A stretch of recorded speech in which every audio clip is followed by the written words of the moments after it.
Hi, this is Imagination. Welcome to the Ethical Asshole. I am your host, the Salty Bitch. I'm sitting here having one of my down days and I'm analyzing that ebb and flow. So, in everything, in atoms and cells and everything, we have a production state and then we have a nourishment state, a state of nourishing, feeding, and a state of putting out and production. It's literally your input, your output, and you have a regulator. So there's about three different patterns. In fact, there's exactly three patterns that Mother Nature repeats constantly. And these three patterns are in the quantum world, in the micro world, in the meta world, and in the macro world. And it's just the same three patterns over and over again. What our cells are doing, our atoms are doing, our relationships and our peopling is doing, and our planets are doing. It's the same thing on repeat. And there's three particular patterns constantly going over. You've got the DNA helix spiral, you have the disintegration, integration, life formula, and then you have the human circuitry of atoms merging and coming together. So once you realize those three patterns, it's really easy to just go, oh, it's this situation. You plug it in, and there's your answer.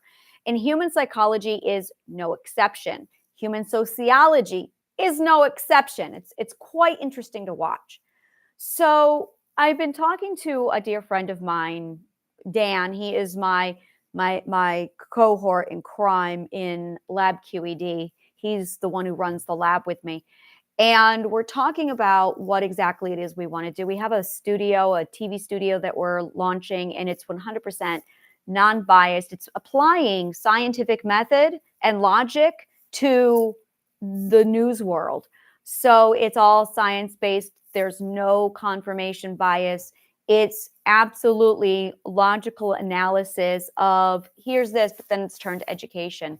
And we're taking a variety show with this, a kind of like Muppets meets Carol Burnett meets Bill Nye. You know, we have something like that planning.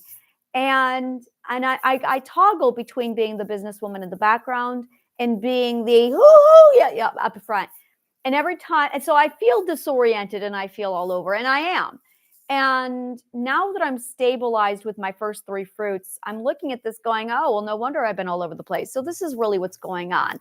I live in a space station, metaphorically speaking, in the abstract. It's an abstract space station. And when a person is in the kind of research facility that I'm in, you kind of go a little like, woo, it's a side effect of working in research for so long. And when you come out of the laboratory and you step into socializing, you go through lab withdrawals where you're going, oh my God, what do I do? What are the note cards? And you pull out formulas to figure out how to navigate, because in the laboratory, everything is so structured. Literally, there's three mathematical formulas and you just follow them all the time. And it's really simple. And everything just flows according to the laws of nature. So there is no one more tuned into the laws of nature than a scientist. We run and operate according to nature. And when you step outside of the laboratory into society, you can feel just how not natural that is. And it's jarring. And human beings, because of the system, have completely warped their behavior around this unnatural entity that is Satan spawned itself, that I call the system. And now a lot of people are trying to figure out where nature is, and they're running to the trees, and we're going, well, that's close, you're getting better. But in the laboratory, it's all nature here. That's all we do all day, is we dissect Mother Nature on every level. Literally, there's 5 levels. And then we live according, because we are so tuned into her. So there's the lab brain that I suffer from. There's also doing the research that I suffer from, where it's the dissection of these 4 fruits. And then you have the business side of it. So I'm also in the business side going, okay, what do we need to do next? Who do we need to pull in from where? And I'm always in business mode. And then I get into my, okay, let's go showtime. So I'm toggling between show tunes and laboratory, lab brain withdraw, societal warfare, and then business. And the whole purpose of all of this is to integrate the self. It's really, really important. That's the whole journey, is we're integrating the self. And the problem is it's the word contrast. And a lot of people have mistaken the word dichotomy with contrast, and this is not at all the same thing. And then a lot of people use also the word dichotomy with opposites, and that's not the right word. Contrast is when you have two opposites and you're supposed to bring them together. But we have disintegration brain, and that's really it. You suffer from disintegration brain. Disintegration brain is when society teaches you that two things that contrast cannot go together. And you're brought up with this concept of if it contrasts, it cannot integrate. You have to separate oil and water. And that's not true at all. In fact, that's literally the opposite of Mother Nature. Mother Nature is going, oh no, it all integrates. Contrast doesn't matter. You integrate that you put that together. So once you realize that you're supposed to be running in operations according to Mother Nature, which matches everything else in nature, human beings are exempt from this. They are the only things that are exempt from it. And there's a very strategic, it's highly complex. It's not like it's simple and it's in front of your face. It is in front of your face, but it is highly complex. And the Fibonacci sequence is one of those patterns that pops up and humans are like, oh my God, pattern. Yes, guys, it's a pattern. It's a pattern.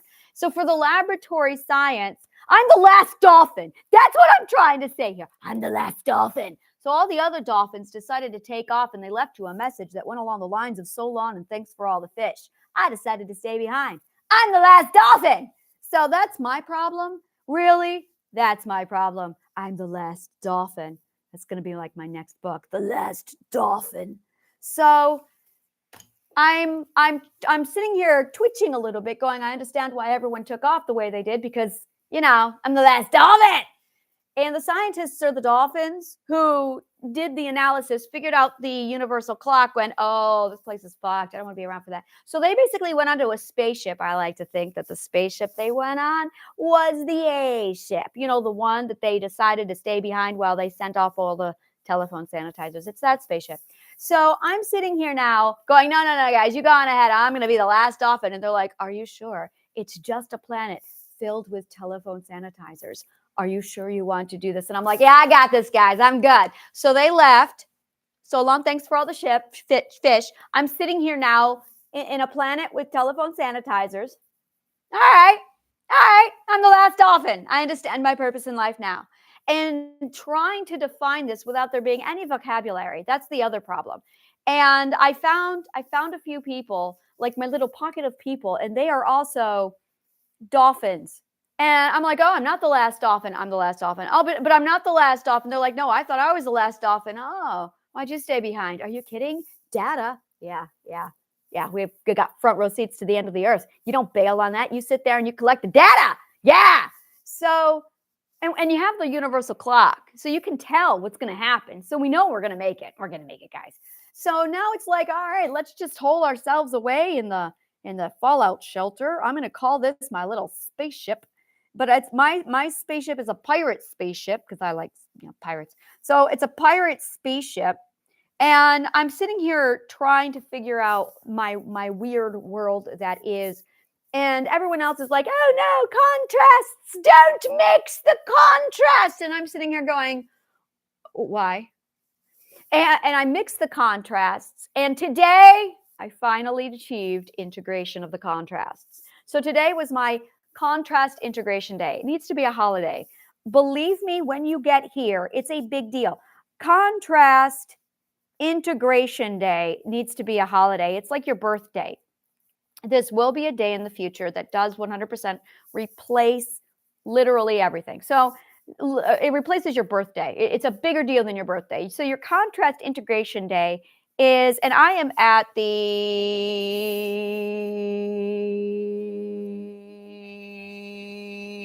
58th level of consciousness. And I am officially at my contrast integration day. So when you reach the 58th level of consciousness, you also get to have your contrast integration day. So it's a very exciting time. I almost want to put it off until the 60th because just like 42 to 44, you realize at 42 that, oh my God, I see it, I understand. And then at 44, you realize that it was the wrong equation. Just because you could see it doesn't mean you could understand it or even say it. So you plug in 42 before you realize it's really 44. So you change that equation. And it might be one of those situations. I have a feeling like it's one of those things where I'm going, okay, I can see it at 58, but that doesn't mean it's actually going to come true until I hit 60. 60 is going to be a big, big deal. I can't wait till my 60th birthday.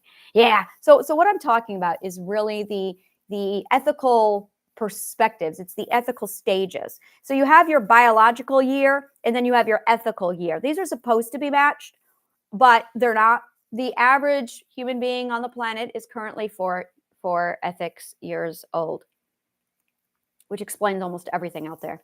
And so I'm in the process of this whole time. It's been like dissecting, trying to find, it's the pursuit of the fruits. It's the fruit pursuit, the fruit pursuit. So the fruit pursuit is what you're actually looking for. You are all on a fruit pursuit. The fruit pursuit is going to easily become the favorite thing that I say. The fruit pursuit, update on your fruit pursuit. The fruit pursuit, I'm just going to say this over and over again because it's so much fun to say. The fruit pursuit, fruit pursuit. My daughter's like, would you stop looking at me? And it's so much fun. Fruit pursuit. So the fruit pursuit is you have 4 fruits. I'm sure you have more, but I haven't discovered any more at this point because I'm in my fruit pursuit. And when I was in my first fruit pursuit, I knew about the 4 fruits. So here are the 4 fruits. The first fruit is the self fruit. That's where everyone is right now. They're pursuing the self fruit. After the self fruit, you're going to have your business fruit. After you have your business fruit, you are going to have your true love fruit. And then after that, you have your wealth and abundance fruit. Now, your wealth and abundance fruit is not going to work properly until you have the solid foundation of these other 3. Your twin flame fruit is not going to work efficiently until you have the other 2 all together. Your business fruit is not going to function properly or with complete zero effort unless you have your self fruit completely figured out. Now, if you are let's say a level 5th ethical perspective, and that is your true ethical perspective, then you are going to have a 5th level ethical perspective of the self, the business, the twin flame, the love story, and so it'll all match up, but it's going to be only the 5th ethical perspective, which is okay. Now, as you grow and advance down the levels of consciousnesses, it's going to basically kick up the quality. Now, if you haven't laid the foundation for these 4 fruits and you are at like the 6th ethical quality, it's not going to work. You have to make sure that they are all aligned. You have to literally have your 6-6-6-6. You have to have a 3-3-3-3 or a 5-5-5-5. Now, once you reach alignment, oh, you're good. That is when you really start progressing yourself through the ethical perspectives. So I'm sitting here like summarizing all of this and I'm getting it all down. By the way, this is Jediology. Literally, it's like the science that comes after ontological physics, which is inside of philosophy. This is the 4th stage of philosophy that most people don't even know exists. So no one knows that this exists. So I'm getting this all together. And I'm trying to figure out the best way to deliver this. I've got my research, I have my educational, my school, and while the school is there, that is not where I belong. My work is meant for the school, but that's not where I go. And when I first built this, I was looking at everything going, okay, I've got a playground, and I've got my laboratory, and I have the school. And of course, I have the alma mater. So I've got my 4 pillars together. And when I looked at the way everything is set up, I've been in business mode for so long that I'm just like, all right, let's get all of this set up. But I'm at a point now where I'm going, no. It's time for me to get where I'm supposed to get. So now that everything is set up, stable, and the business aspect is secured, I'm now looking at it going, I really need to get myself where I need to get myself. So I spent some time the last few days in the school, and it was like the last time I'm in the school. I can feel it. I'm like, this is not where I belong. And so it's going to be set up, and then I'm literally passing that torch to my trustworthy people to go out beyond the world, ye friend, and I will see you there soon. And the work that I'm doing on the Pioneer and the Abstract at the station, that gets transferred over to, which is the lab, that gets transferred over into the educational department. So the lab consists of the work I'm doing and my partner. And then the 2 of us, we brainstormed some really amazing science that most of it doesn't even...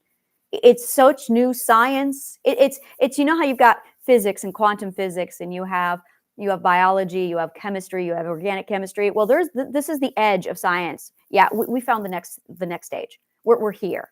So this is like the whole science after science. We are literally in the science after science. That's where we are. We're literally on the edge of magic. We're working in science magic now. We're pulling in that energy, and we're working on something called philolophysology.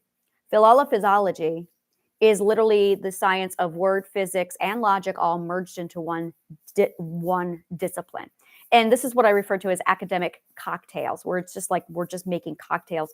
And as you start to combine some amazing stuff together, you're getting completely different things. So I'm doing my work, and my partner's doing his work, and we're putting it together in the laboratory.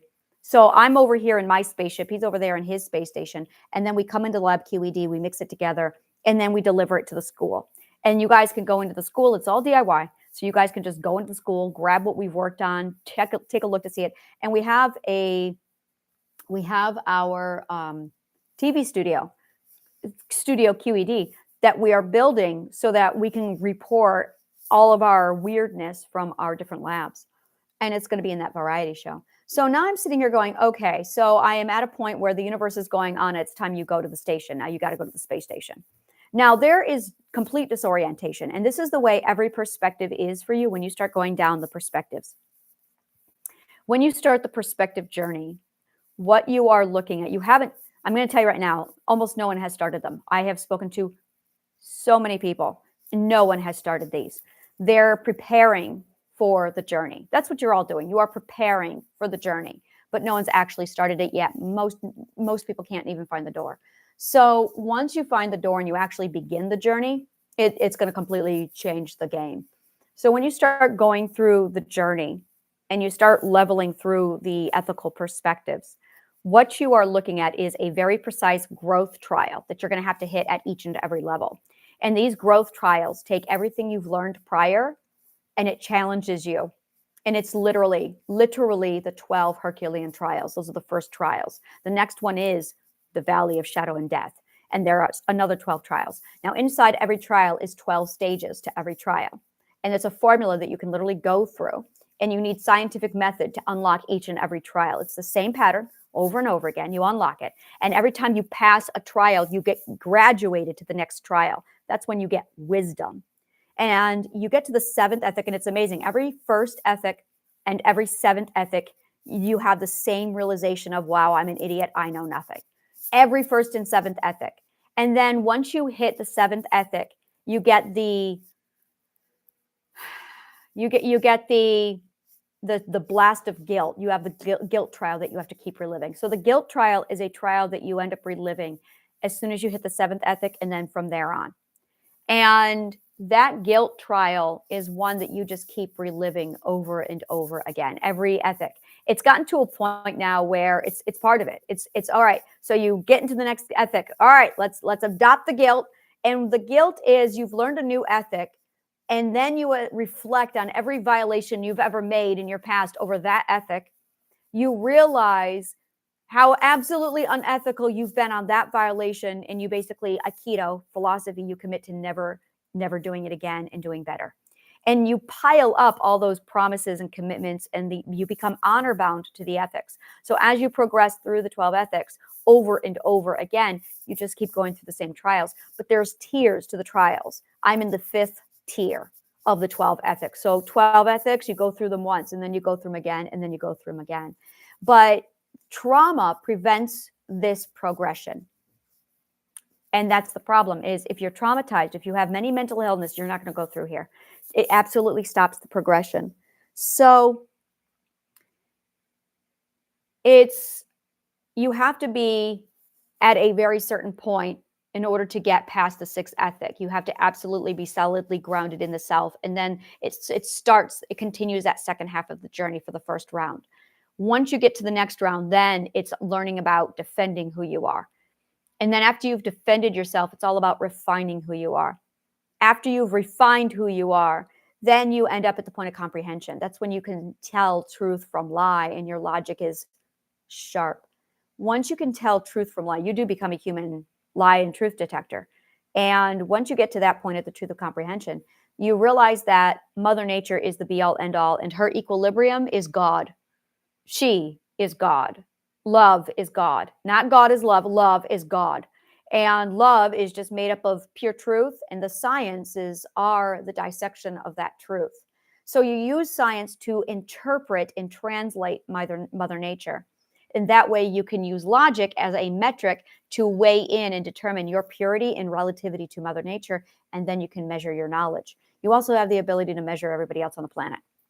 So once you do that, you're at the point of comprehension, and then you're in the fourth trial, the fourth round. The fourth round is establishing home at that rod of truth. The fifth is, well, defending home. It would be defending home. So it's literally define, and then it's defend, and then it's refine. And those are the 3 stages of every grouping. You have 3 stages per grouping, 3 rounds per grouping. So the first one, you're working on the self. The second one, you're working on home. And so now I'm here. And here's the other thing is every time you move to another perspective, you're going to have a completely different shedding. I guess you guys call it an ego death. I think that's what you guys have been calling it, is an ego death. In the abstract, we call it a shedding, because you're shedding everything of your past and you're building on new. So you just keep doing this cocoon shedding. And it's literally a cocoon shed. You shed it 36 times. You go through 36 sheddings. And the 36 sheddings go right up until the point of comprehension. And then you stop shedding and you start building. That's when you can start growing. And after that, I don't know, because I'm not at the next milestone. So I can't, it used to be that I could toggle between where I am, my perspective, and other people's perspectives, and I could toggle and jump. But I'm officially at a point where I can't do that anymore. It's like I'm on the moon doing my research. And before I was down in Antarctica, and then someone would say, hey, you need to fly in for a meeting. So I would fly in from Antarctica over into New York, have the meeting. And then I'm like, okay, but Mother Nature's calling me. I got to get back to the lab. So I'd fly back to the lab. I'd be there for 3 or 4 days. And then someone would be like, I have a question. So I'd fly back to New York, deliver it there. And it's very, very invasive. And now my lab went from Antarctica and now it's on the moon. I'm heading out to Jupiter. And this means that I have to now travel between the moon, and I have to clarify, this is all metaphorical for the abstract. And it's a really great abstract translation. But with us being able to literally go to the moon now, I have to clarify, this is all abstract. So I'm on the moon and I can't commute to New York City anymore. I'm on the moon. That's where I've got to be. So it's at a point where every time I come out of the laboratory, it's very jarring. So now I'm starting to get settled into my station. And I'm like, all right, I need to just make myself at home here. What goes into the station? So I started to build the station today. And I did an inventory of all of my resources. I've got TikTok, I've got Instagram, I've got YouTube, I've got my newsletters. And I'm like, what the fuck is this shit? Like, and I decided to throw out all the names, because the names at this stage, when you are in a defining stage, the names can get in the way. You want to define before you add a name to it. So I removed all the names because I did a shedding, and now I'm going, okay, now I got to figure this out. Where is everything? And I basically accumulated all of my chaos. And that's exactly what it is. This is how you organize chaos. At every perspective, you have to do this. You get into a perspective, you start with a clean slate of chaos. You have to organize your chaos, put it into groupings, label it, comprehend it, define it, put it all together, and then you upgrade again. And that's the formula. So you do that over and over again, and you will progress through these things. But you have to have the mathematics to be able to identify your full equation and then calculate your equation properly. And if you are missing a piece of your equation, you will get the wrong calculation and you will not elevate. So this is my scribble page. My scribble page symbolizes all of the places of me that is trying to go into my gorgeous space station, my pirate space station. So I got it all together, and I realized I'm just going to be on this space station alone doing my lab research. And every now and then, my colleague is going to check in with me, and I'm going to be like lab brain going, yeah. And I'm going to be a little like off, because I'm going to have lab brain, and I'm going to forget how to socialize in society, because we don't do that in the lab, because it's all Mother Nature up here. So I got all my colors together, and it was really wonderful to lay it out in this format where I can look at it. And I realized I've got a clubhouse, and that's where you are now is my clubhouse. So I'll tell you what the clubhouse is. The clubhouse is really that moment when you tune into like a scientist's blog journal and they're going, I've been in the station now for 20 days. That's where I'm at. That's where I'm at exactly. This is my lab journal. You're in my lab journal right now. I see you. So you're like tuning into my lab journal. So this is me going, that's right. I landed at the space station. I've decided it's a full holodeck, so I can turn it into whatever I want because it's the abstract here. And I've decided it's going to be a pirate spaceship. And I got Imagination Land with my pirates and my mermaid club. I got a clubhouse. And it's oh yeah, I got shit that I'm doing. I've got satires here. I got conspiracy theories. Well, it's not. It's really not, but they're going to call it that. That's okay because this podcast is not a conspiracy. See, I'm ahead of them because I knew they were going to come up with this shit. So this is a one-man show of just weirdness. And I realized that it's okay. And if they wanted to say it's entertainment, that's okay. You don't have to believe me. The people who are smart enough will figure it out and they'll believe me. So you can use that as an intelligence test of, where am I on your intelligence radar? It's wonderful. And I realized it's just absolute make-believe because when you're in the abstract, you have to play around with make-believe because that's part of it here because we are literally at the point of full integration of the contrast. So there's no more contrast here. It's all together.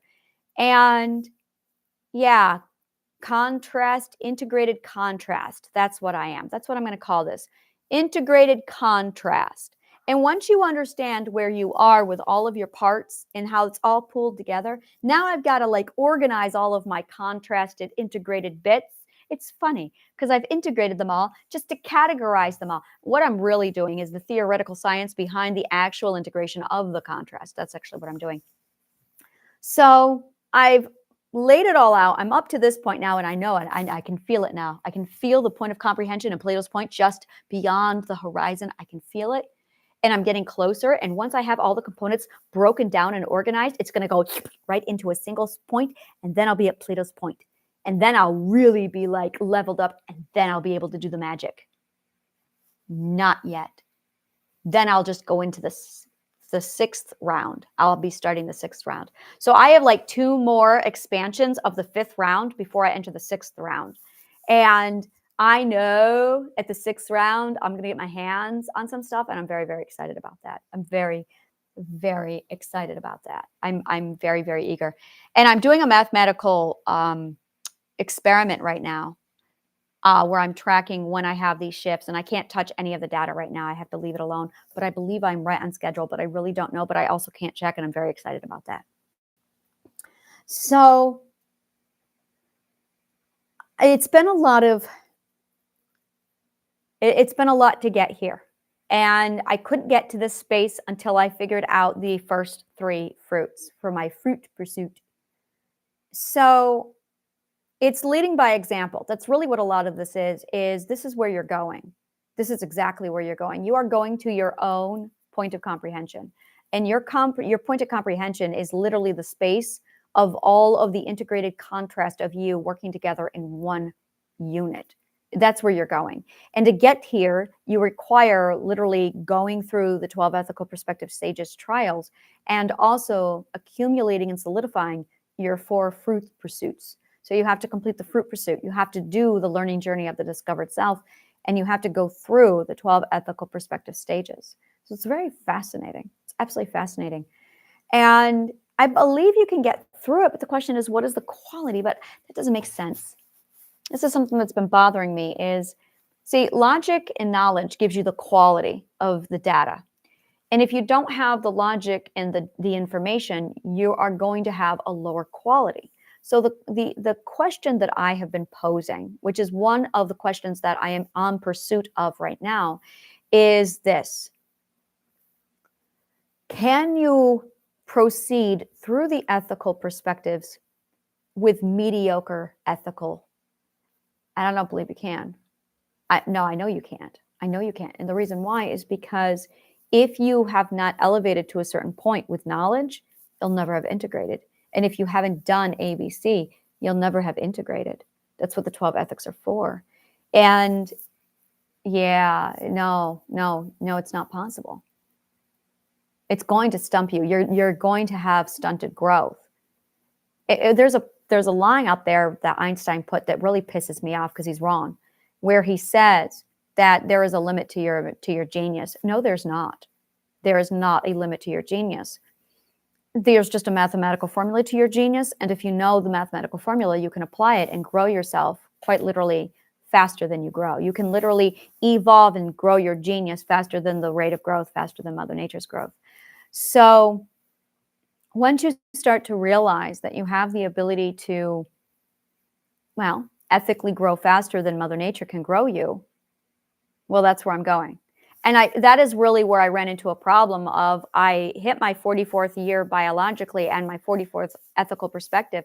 And I went, well, I'm going to sit here for a while. And I did. And then I'm like, no, I got to grow. I got to keep growing. What's going to happen now? So I kept growing, and it was wonderful because I could feel my maturity changing. And then I hit 44, and it was like this, oh, so this is the maturity of a 44-year-old at biological 44 years old. This is where we all should be. This is new. And then I kept growing. And as I kept growing, I was like, well, now it's going to happen. And now I'm 58 ethical years old in a 44-year-old body. And I'm getting faster because I have the formula. And I'm going, let's do it. Let's go. Let's go. And I have no idea where I'm going. I have no idea what I'm doing. This is exciting. So, yeah.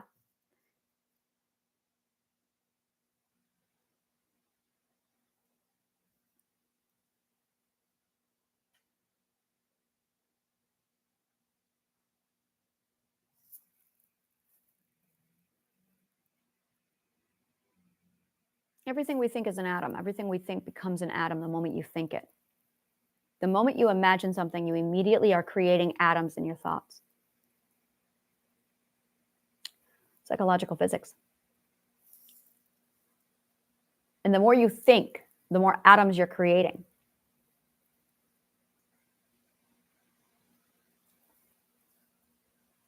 But you're also going faster. The frequency is going faster.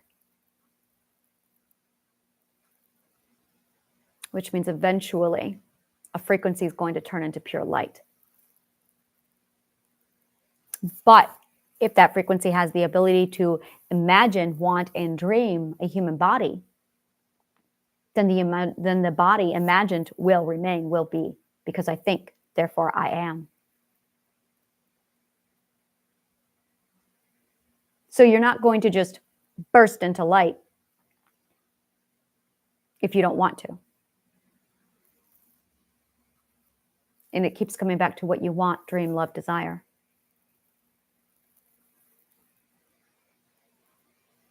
Okay. All right. I'm just going to manifest that. I don't want to ever lose control over my ability to manifest and be where I want to be. I always want to be where I want to be and always have the control over where I am and what state I'm going to be in. Because I don't want to leave somewhere that I don't want to leave if I'm not ready to leave it. I don't want to go somewhere where I don't want to go if I'm not ready to go there. I really love planet Earth a lot. So I have my blueprints. I have it all down. And at some point, and this is one of the things where I'm in business mode a lot. And I have this business mode. And then I have my show thing, my show tunes happening. And then I have my lab. And then I've got my witch. And I've got my witch side. So it's really, and I'm sitting here going, okay, I can do business guru, show tunes, lab scientist, witch, and hippie. Why not? We can do this. Businesswoman, show tunes, lab scientist, witch, and hippie. That's right. And I keep having this, and this is one of the things, this is that contrast that I've had up to this point, is I'm going, well, which one do I show up as? And I couldn't choose because that contradicts all the work I've done. So I would keep showing up going, well, who am I going to show up as? This is a really big problem because that question is disintegration itself. Asking the question, who am I going to show up as, is the problem. You should be showing up as all of you. Now, this is not easy. Believe me, it's not easy. I am at 58 levels of consciousness, and it is still hard to be able to show up as all of yourself. And here's the thing is people will say to you, oh, well, you're bipolar, or you're moody, or you're emotional, or you have split personality. I've had all of those. This is different. This is different. This is you being able to show up as all of you presently at one go, being able to literally put on whoever fits the circumstance for whatever situation you're in. And this is the hardest part of all this because you've got all that noise on the outside. And this is where this is what I did for my healing was I closed out the world. For 2 years, I isolated. I put myself in a cocoon and I shut the world out. And I've got to completely isolate because their skepticism is what's fucking up my spells. Bottom line, their skepticism is fucking up my spells. And so I had to completely isolate myself because the skepticism kept interfering with my spells. And I was able to do that. And now I'm sitting here and I'm like, all right, I've got my 5 pieces and I can hear the voices in my head that I grew up with, oh, you got to show up as one person. You can't. And it's that skepticism and it's fucking up my spells again. And no one talks about this part of the healing process, do they? This is like a part of the healing process no one ever talks about. And this is where it gets fucking real. This is the stuff where I'm looking at this going, there's a lot of the healing process that no one ever talks about. You are not prepared for this fucking journey. You have no idea what the fuck it is you are walking into because no one's talking about it. No one has a fucking clue. It's the blind leading the blind out there. And when you are talking about defending your peace, you're not defending your peace. What you're doing is first of all, you are not at peace. If you think you are at peace, you are not at peace until you at least get to the point of comprehension. When you get to the point of comprehension, you go, oh, so this is peace. Oh, yeah. When you don't need anything and you are just naturally tuned into Mother Nature, that is when you realize just how not at peace you were up to this point because you're not even standing at the nucleus of your own universe. That's why you have all the work you have to do. If you aren't even standing at the nucleus of your own, if you don't even know you're an atom at this point, you haven't done the homework. And that is the problem right there is people don't understand the big picture of what they're going to. They're all sitting here going, okay, eyes blindfolded. What do I think this is? I think this is my sensation. And everyone's standing there with their eyes closed, truly trying to guess what they're feeling. And I'm sitting here, eyes wide open, looking at it going, guys, you're all just a bunch of atoms. You are a sentient atom. You are a proton. That's what you are. You are a proton who has left your nucleus. And that's it. That's all that you are. That's all that this is. And because of psychological physics, you're feeling it. But you don't even know what you are. You can't even see it because you're not even at the point of comprehension. You are just an atom. That's all this is. You are a proton.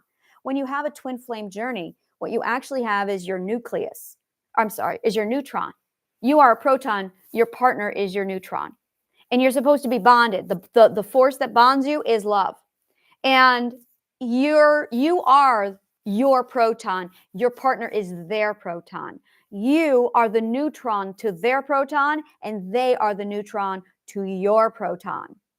So it doesn't matter if you're a divine masculine, divine feminine. That's neither here nor there. That's not talk that can exist here because it's not true. What's true is you have the proton, and you're not at the nucleus. You are an unstable atom.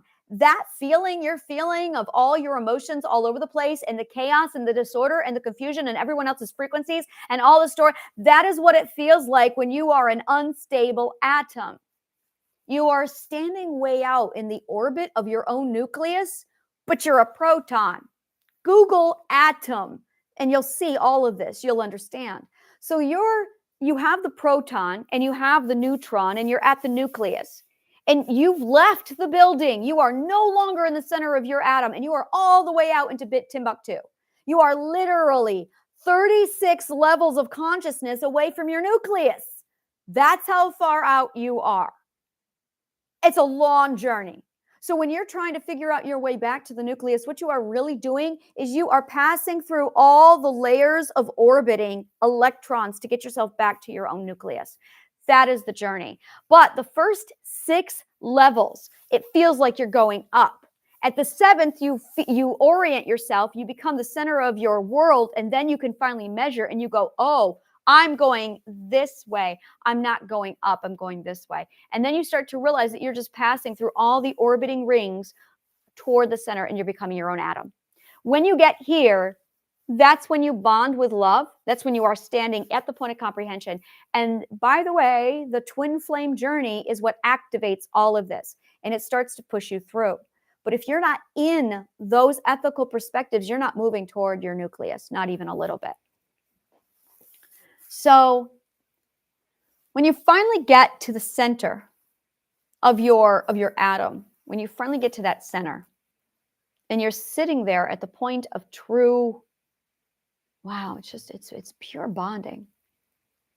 That's when you can generate energy, which is electrons. That's literally where you generate energy. And then that goes out, and then you can start bonding with other people. It's absolutely extraordinary. It's absolutely extraordinary. So I can't put a name on any of this because I'm at that stage where any name I put on this is putting the cart before the horse. So I just need to strip all, this is just integrated contrast right now. And now I'm definitely at the next level. And I've got my integrated contrast. I've got my grouping started. I need to start categorizing and organizing and then literally accumulating the components of I. And then once I've done that, then it will elevate me. I got to figure out my trial. 10th ethic, emotional fluidity. Yep, 10th ethic, emotional fluidity, which means I need to let my emotions flow while also allowing people around me during the sharing process and human connection. So I need to connect with human people while I also open my heart up to allowing my emotions to flow. Okay. And I know that logical navigation is going to be the next trial. So once I get that growth trial together, yeah, I am definitely in power discipline right now. Power control and power discipline. And it's amazing. That was the other thing is this whole thing has been about energy. The first one was about the self, and now it's all about the energy. Like, okay, you've got your energy. Now it's time to discipline it and make sure it's being used properly. So that's where I'm at. And I can feel it all like condensing down into this thing. Yeah.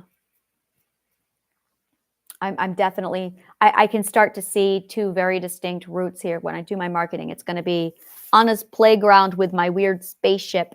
And then I'm just going to have the University Emporium over there. And that's going to be on its own thread. So I'm going to be launching, well, it's launched. It's already there.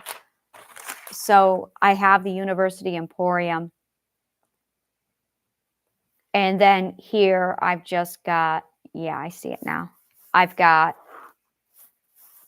my spaceship. So I'm not leaving my space station. My space station, and this is where my home is. I live in a space station, an abstract space station. So that's what. So I've got to orient myself. I've got to get this straightened out and figured out. So thank you so much, and may the kindest of words always find you.